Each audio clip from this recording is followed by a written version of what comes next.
Hey y'all, and welcome to the Max Life. Yes, I do already have sweat in my hair.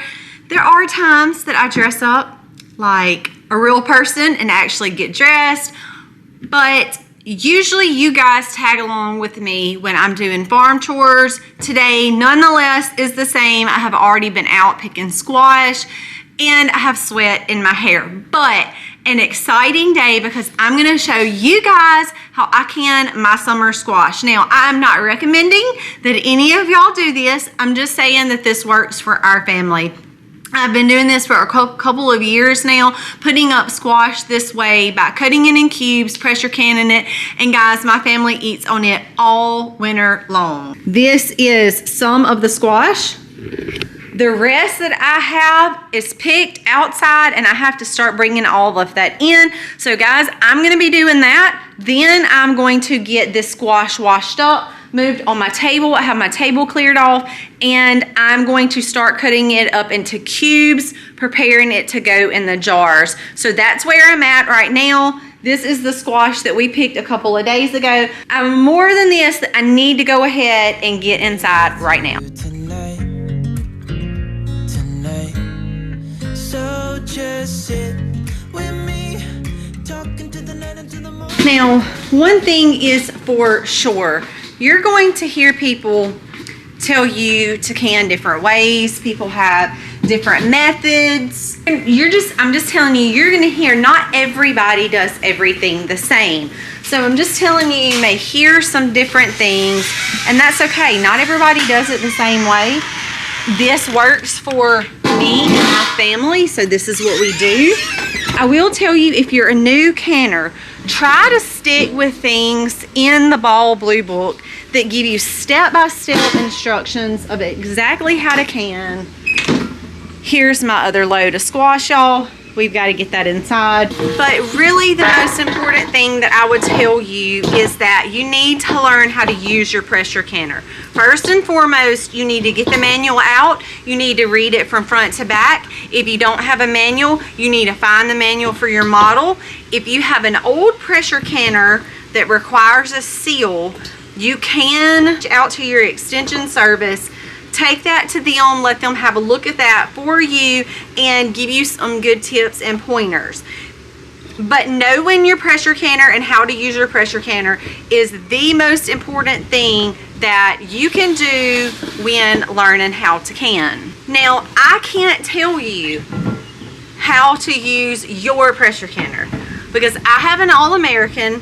If you have a Presto or some type of other canner, mine is gonna look different and function different than yours. The way I tighten mine down is different. I don't have a seal. Many of those have a seal. So I'm just telling you guys that learning your pressure canner is the single most important thing that you can learn how to do when you are pressure canning. And you're also going to hear people tell you different times, especially if you don't see these things in the Ball Blue Book.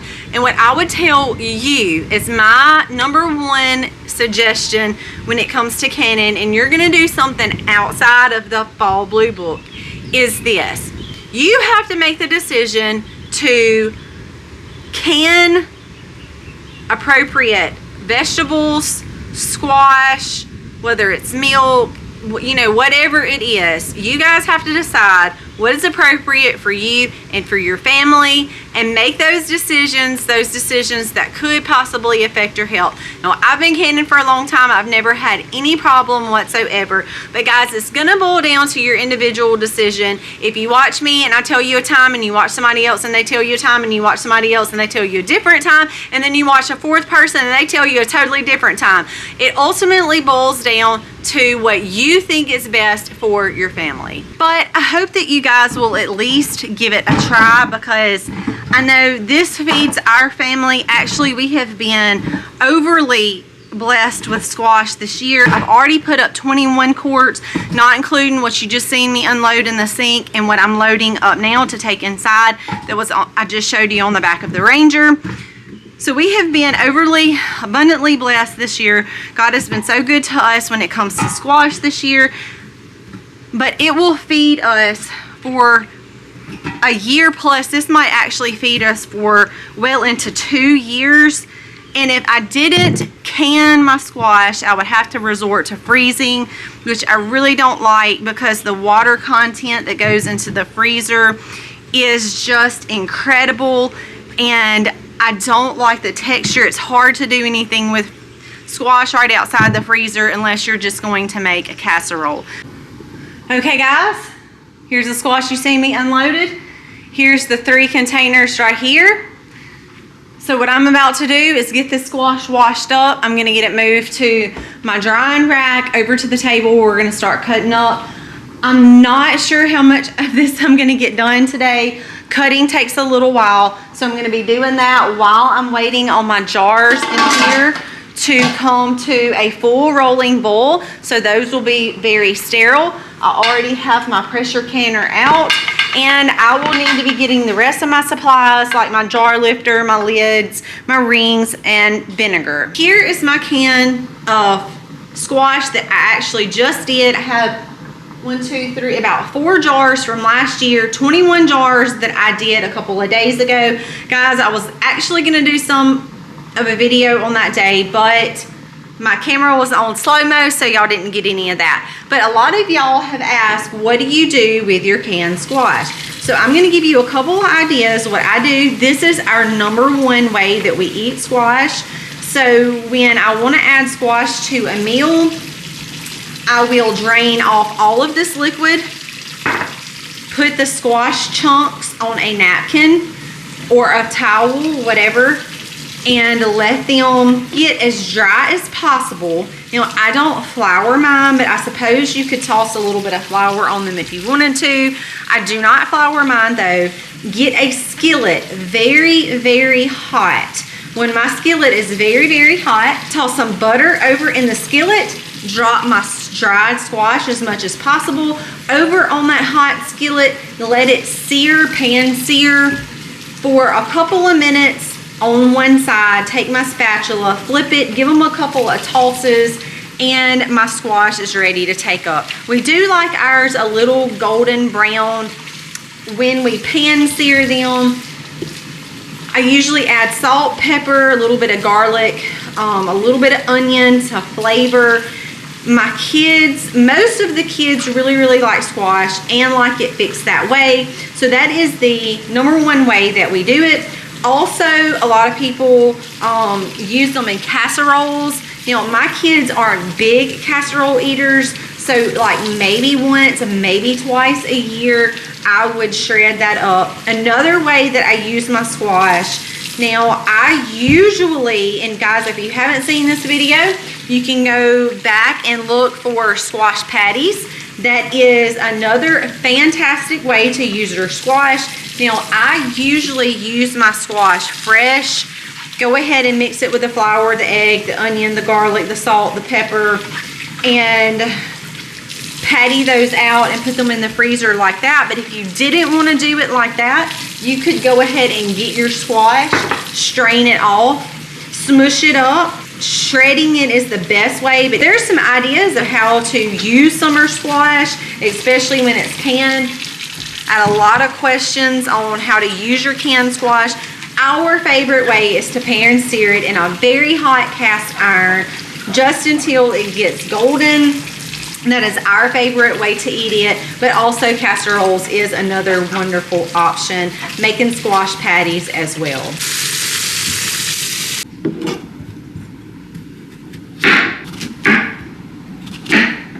Here is my squash.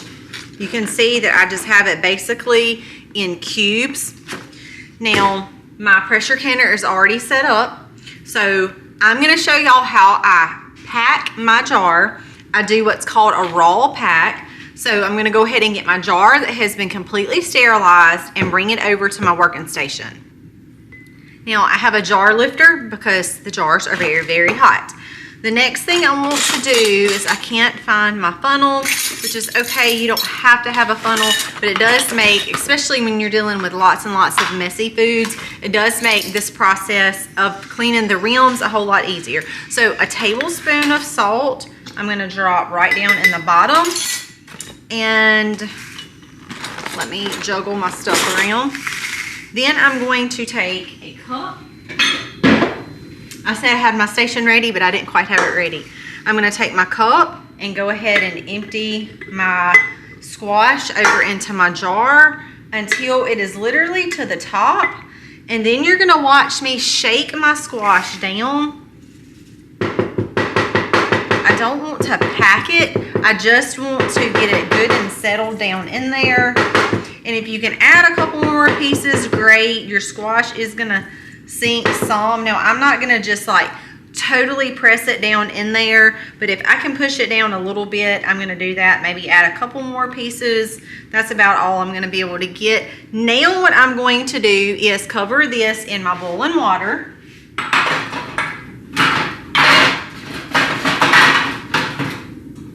going to have to take one more jar out to have some more space.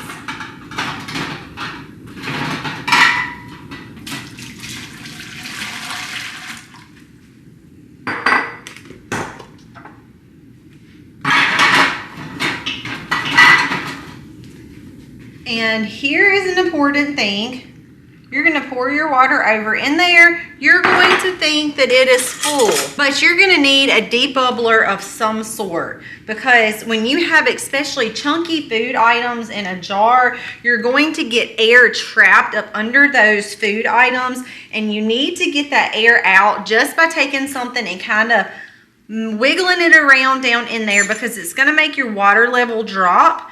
And then you are going to need to see if you need to adjust your water level. Now, I'm doing a 1-inch headspace, which is going to be right here to this line is where I'm filling. Then I have vinegar on a rag. I'm going to go ahead and give my jar a nice wipe to clean that off. You do want to make sure that you inspect your jars. You do not want any cracks or anything in your jars. You are also, now I'm using ball. I have felt very comfortable using ball. I've never had any issues with ball. I have had issues with others in the past. I'm not going to recommend those. Ball is always my go-to when I'm pressure canning. If I am just making jams or jellies or pickles, anything along that line, other brands are okay to use because I don't pressure can those. I just find that ball holds up the best under pressure. Now, when you're using these lids, you just want to give them a close inspection and make sure nothing is wrong with them. Then you're going to want to use a ring that has no deformities. You don't want any cave-ins up here. You don't want any rust. So I put my lid on. I'm just going to give it a nice twist. You don't want to twist it down too hard. And it is cooled off enough where I can pick it up now and put it over in my canner. So I have 7 more of those to do. Then we're going to jump into our next step of actually canning.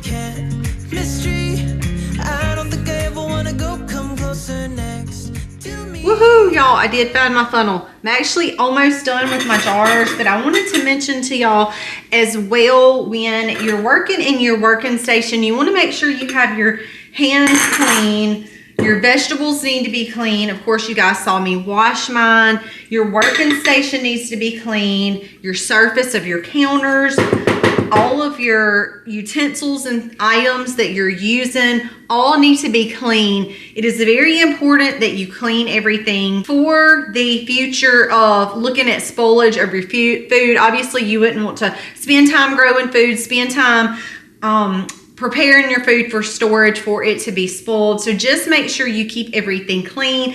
I just cannot stress to you guys the importance of cleaning this rim. If there are any salt, any food particles, anything that gets on this reel in between the glass and this rubber seal, it is not going to suction down and seal properly. Therefore, maybe a week, might be a day, maybe a week, maybe even a month from now, you're going to notice that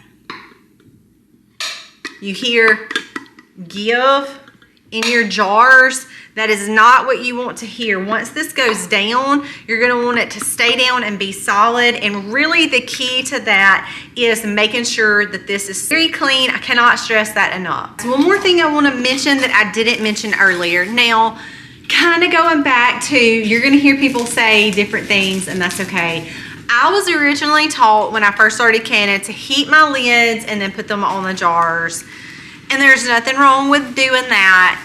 But now there's been new studies come out that show that there's really no difference than heating your lids. They're going to be heated once they hit the hot jar, and obviously when they're canning. And you need the heat to get this wax basically hot enough to melt down into your glass, right? So I kind of agree with the study. I didn't really think there was really a need to heat my lids because they're going to be fully heated in the pressure canner. And as I have already mentioned, guys, you have to know your pressure canner. So I'm canning with an all-American pressure canner. So the way that I set up is going to look a lot different from the way that you guys set up. Now I have my appropriate, I'm going to add actually just a touch more. Now I have my appropriate water level down in my canner. So with that being said, I'm going to go ahead and set up my canner. And the very next thing that I need to do is let my pressure canner vent steam for 10 minutes. Now, if you have not ever canned before, I'm going to explain to you what that means. And I have already checked my canner because that's one of the things I was supposed to do, and made sure that there is no clog. This right here is my vent. So this is where my steam is going to come from. I'm not feeling anything. There's no activity in there right now. I have my stove on high. When this starts to push steam out, I'm going to set my timer, and it will need to vent steam for 10 minutes. This does take a little bit of time, so what I usually do is go back in and clean up my prepping station during that time.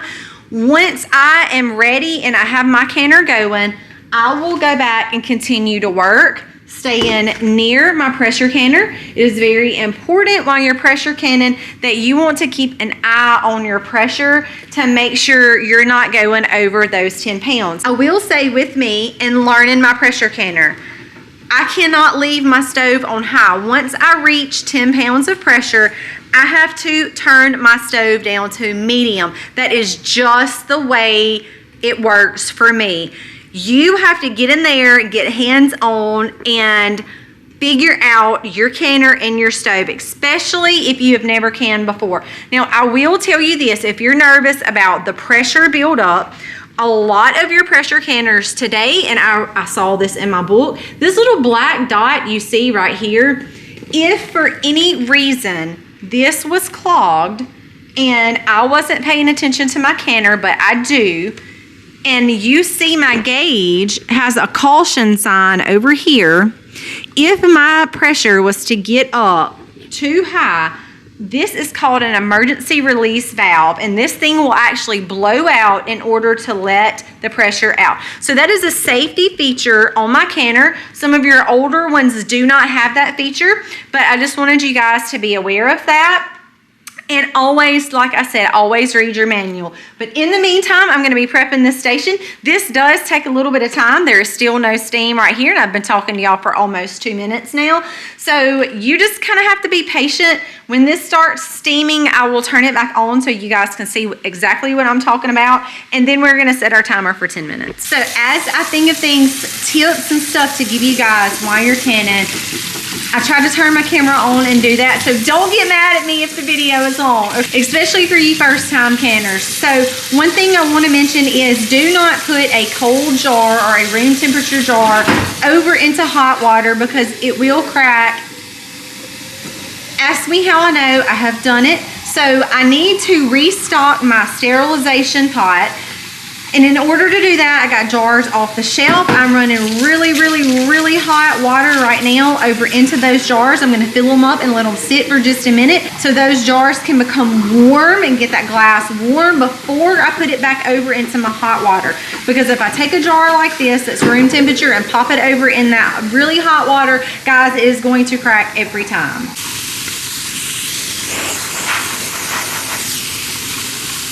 I have steam coming through the vent. Now I need to set my timer for 10 minutes. After 10 minutes, then we'll move on to the next step.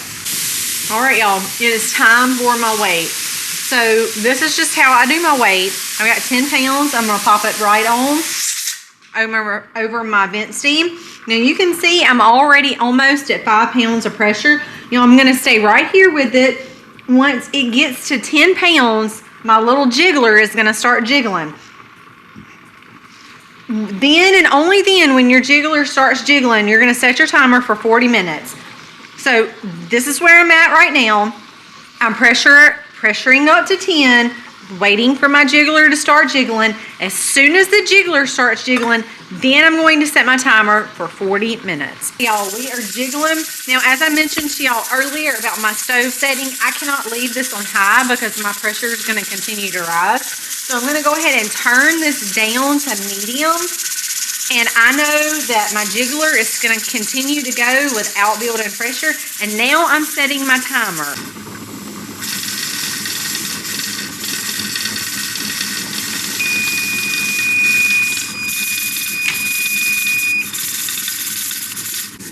So what you see me just do is, while this thing has been going, I have not done anything to it. Do not mess with it. When your time is up, turn it off. Do not touch your canner.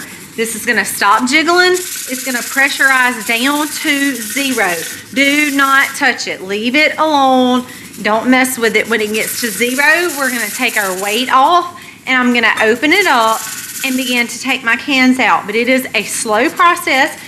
Just like it took time to build up pressure, it's going to take time to go back down. You do not want to mess with your pressure canner at all while it's under pressure, and you always keep an eye on your gauge. You're not taking the top off until you have 0 pressure in your canner. I'm down to 0 on the pressure. Now there is still going to be some pressure in the pressure canner. So with a rag, do not touch your weight, because it is going to be hot. I'm just going to take my weight off. You're going to still hear, like I said, some of that steam coming out, but I'm already on 0. I'm just letting the rest of that steam out. Then we're going to get the top off. We are about to take the top off. One thing I want to mention here is I did let this just sit and cool. I don't want to move my squash around when the food items are still boiling on the inside of the jars, because I have noticed that if you mess with the jars while the food particles are still boiling on the inside, sometimes the fluid, or if you open it up and it's still too hot and they cool off too fast, that some of the liquid tries to come up out from under the lid before it fully seals down. And obviously you don't want to lose a lot of your liquid and have your squash sitting. It would be okay, but obviously that's not the goal. That's not what I want. So they are still pretty hot. As you can see, it is still pretty much cooking in the jar. But when I lifted this one up, I did not have any water try to escape. So I'm gonna go ahead and start taking my jars out. I put them across the counter just to let them begin cooling down. I do not mess with my jars until the next day. I will take my ring off, wash the jar, date it, and label it, and then you can put your jars up in a cool, dark place. Would be the best option if you have that option. I hope that you guys enjoyed tagging along with me today as I canned my squash to put up. I think that it is so amazing to take a product like squash that would last maybe several weeks on the counter and take these and transform them into a food product that's already cooked, shelf stable without any electricity involved, on the shelf for a very long time. It is a beautiful process. So I hope that you guys enjoyed this video. Y'all please be sure to give me a thumbs up. Also subscribe to the channel to see content like this. God bless and happy homesteading, y'all.